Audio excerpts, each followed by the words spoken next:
What are, maybe just real specifically, what are the challenges that these veterans are facing that other unemployed people out there aren't? What is it? Well, number one, they gave up X amount of years. It could be 20 years, it could be 4 years, but of their life, they gave up that period of time. So they're that far behind the curve or behind their peer groups out there. We try to jumpstart that and get them over that and get them up to speed as quick as possible so they can be on a competitive basis with people who have been out here for 4 to 20 years ahead of them. It's a process of learning on, about business. The Marine Corps, the Navy, doesn't really teach business practices. Mm-hmm. That's not what they're in the business doing. But we do. We have our own university that teaches a 12-unit course in how to own a business, mm-hmm. how to get it up, how to run it, and it's taught by disabled veterans to disabled veterans so that there's no loss of thought between the processes. It's not sitting in a class at junior college trying to learn business. Veterans who are successful are teaching veterans to be successful. Works great.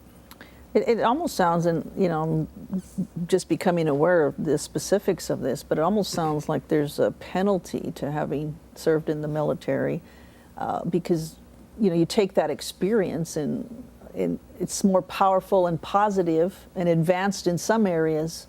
It can easily be segued over here. Well, let me just give you a good example. Okay. One of the things you come out of the service that is well ingrained in you, that most people in the business community take a long time for them to learn. One of them is show up and show up on time.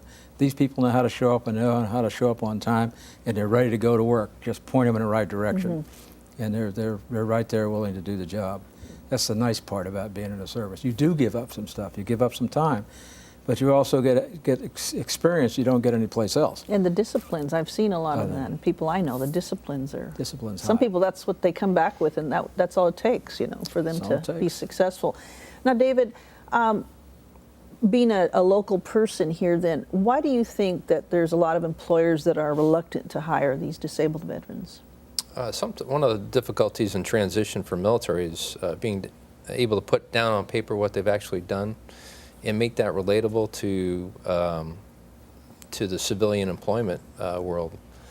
They do certain things in the military set of mind, and they have a hard time translating what they did. Most of their skills are almost all completely translatable into civilian workforce. It's just sometimes they have a hard time expressing that. Mm-hmm.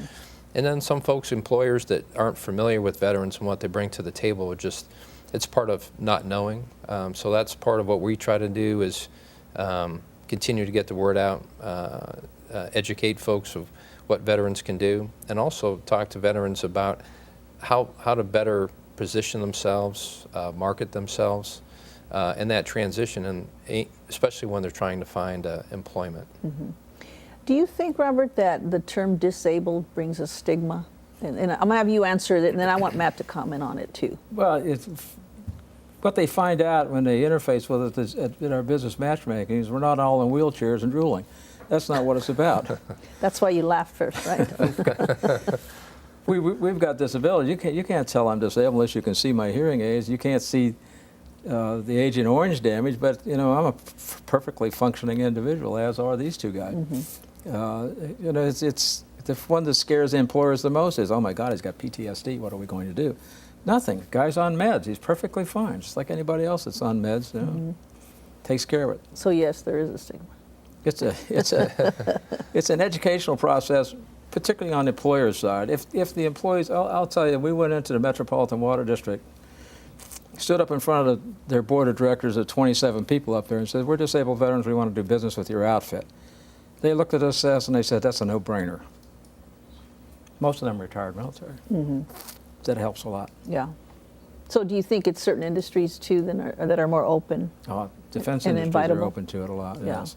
It's the smaller companies that haven't really had an interface with the military mm-hmm. in any way, shape, or form that are the hardest sells.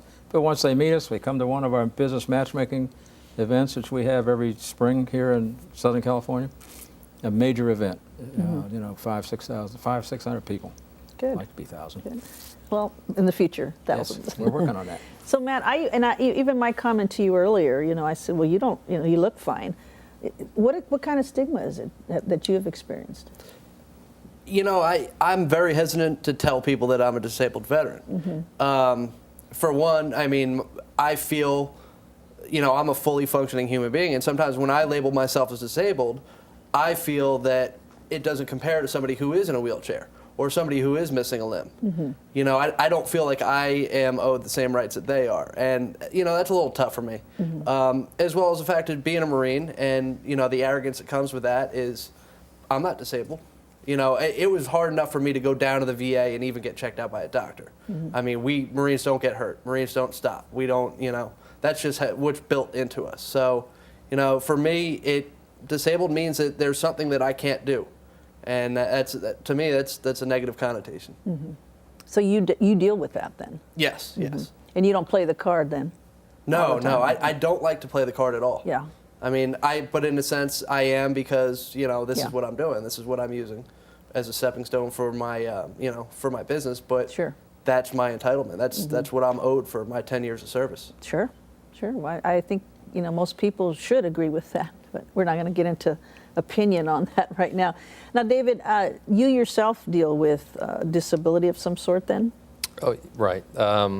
Just like all of us here, whether it's reaches the level of them to give you a percentage rating, I have a number of things, but for me, it's hearing and knees, and probably, not to pick on Robert because he's the older veteran, or more mature, I'm sorry. More mature, yeah.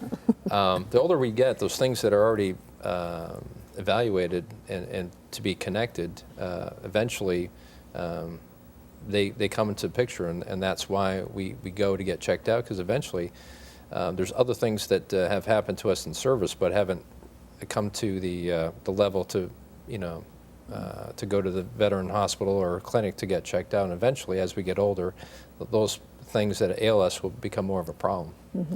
So. Yeah. Now, Robert, where you sit, and from your perspective over there in Sacramento, do you think the state of California is doing enough for veterans?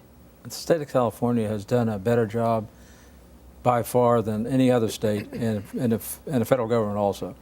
We wrote the law here. John Lopez in 1989, who's a Korean War veteran, put the law together.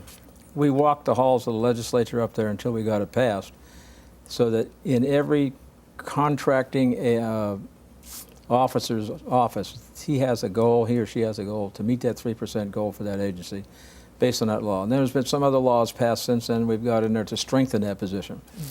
So that we're well ingrained in the state contracting process now.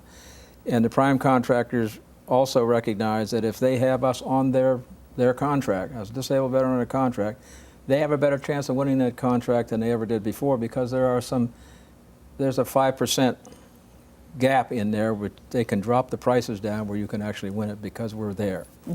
And I'm sitting on several contracts for that reason. That's excellent. That's excellent. There It's are- good I to mean, hear our the- state is doing something good The state for someone. is doing a fantastic job. Yeah.